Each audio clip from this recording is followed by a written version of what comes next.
would say that we are seeing a historical trend, the urbanization trend, which is irresistible. Yeah, I think that more and more people who live in rural areas in Asia wish to migrate to towns and cities because of better economic opportunities and what they hope will be a better life. You can't stop people from this quest, you know. And I think the latest studies I've seen also suggest that if cities are well designed, well planned, that the per capita consumption of energy and resources in compact cities and well-designed cities is in fact lower than people living in rural areas. So I think it is. You mustn't assume that cities are environmentally less sustainable than rural areas. Another question from you, please. Well, there's a question in the back, then I'll come to you.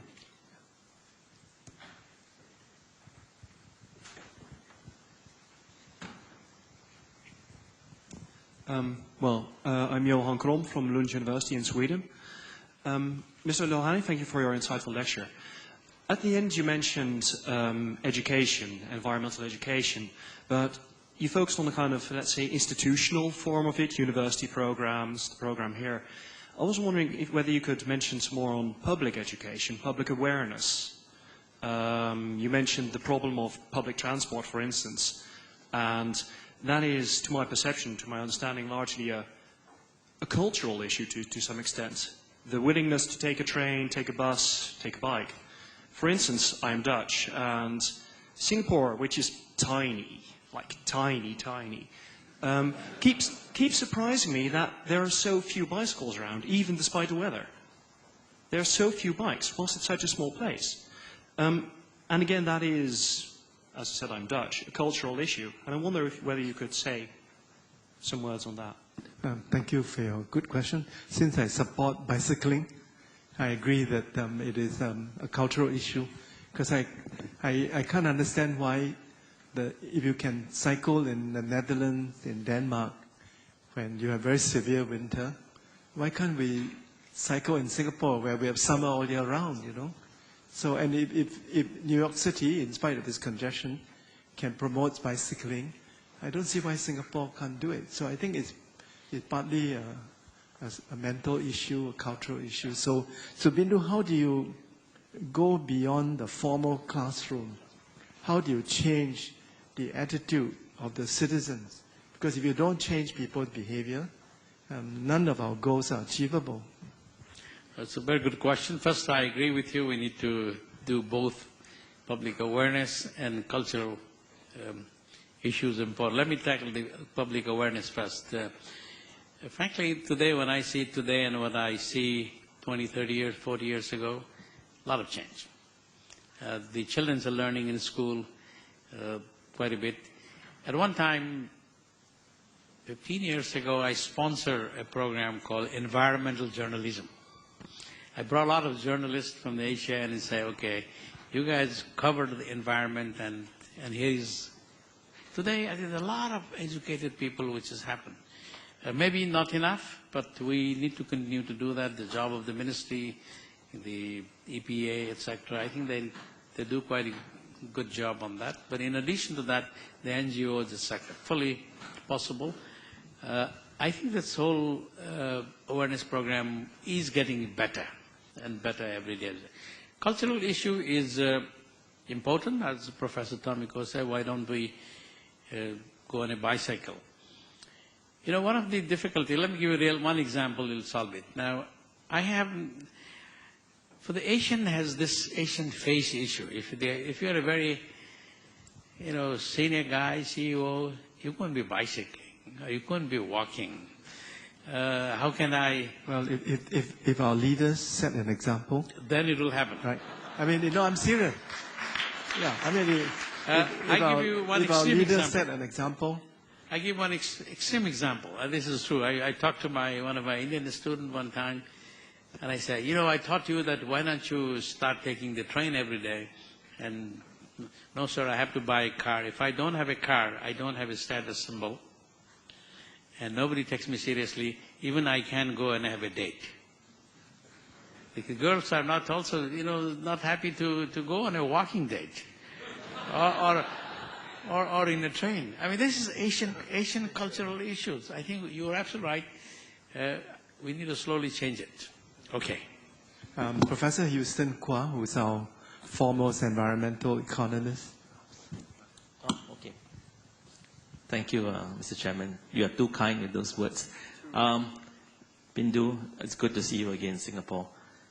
You have, as Professor Savage has said, you have given a very comprehensive, lecture, all the statistics, all the problems, all the issues that we could ever think of. At the end of your lecture, I couldn't help but think that you've not shown any signs of optimism, pessimism. But I detect slight optimism. Correct me if I'm wrong. My view, as some of you may know, has always been more optimistic. I believe in many things like technology. We have really underestimated technology. If you look at also in the prophets of doom, beginning with Malthus, Ricardo, Club of Rome, all have been proven wrong. Technology is important. Secondly is the idea of the resource scarcity. The relative resource scarcity will drive up prices. When it drives up prices, well, everybody will start conserving and switch to substitutes. And this drive to substitutes will also lead to lowering of cost and also improvement, and also increase in supply by people starting to look for alternatives or people looking for the same resources, increasing supply in the long run. Getting the prices right, I think, is very important. And you have mentioned it many times. And I think that if only we had continued to press on this point, we would, to a large extent, solve a lot of environmental problems. So what's your question? Yeah, to me is that we have the solution, We have the solution. It's a question of, how do we actually act on it, enforce it? And are you really neutral, optimistic, or pessimistic? Thank you. Well, thank you very much. Maybe I didn't come out very forceful. When I put this information, the ADB information, this is the information for the reason.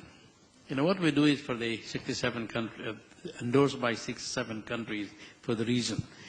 And everything that I put in from the ADB perspective is just positive. We're going to change the upside down on the energy curve, the transport curve, but we have a limited opportunity to do that without $20 billion a year lending.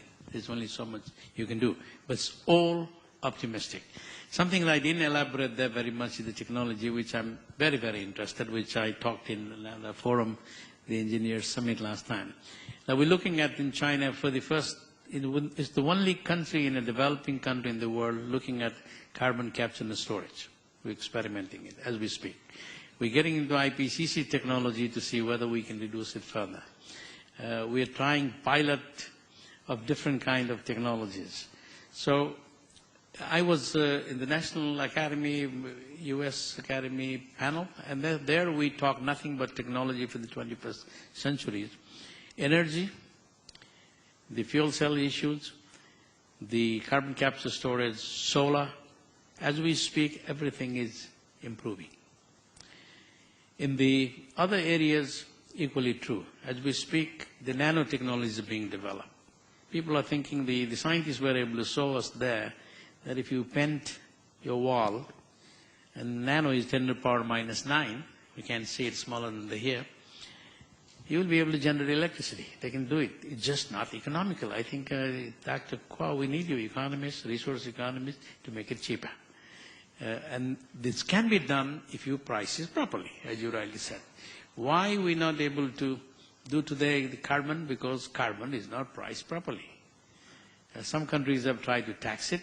They lost election, Australia. But therefore, I think the carbon pricing today, fossil fuel subsidy, you and I know, is about $550 billion. If you take the fossil fuel out, renewable will be cheaper. So I think the whole thing comes down to pricing the resource properly and using efficiently.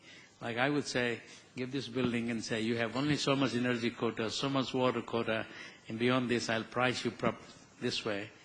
People will become innovative and people will innovate. So I'm very, very optimistic that the ADB data, otherwise I don't have a job at ADB. I have to create a business and investment on this.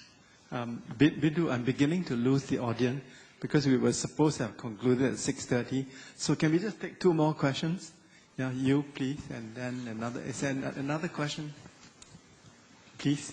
Prof. Bindu, I'm very heartened to hear about ADB's plans to fund this area, particularly of urban transport.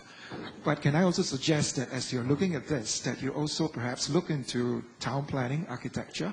Because a lot of cities, a lot of countries have town planning regulations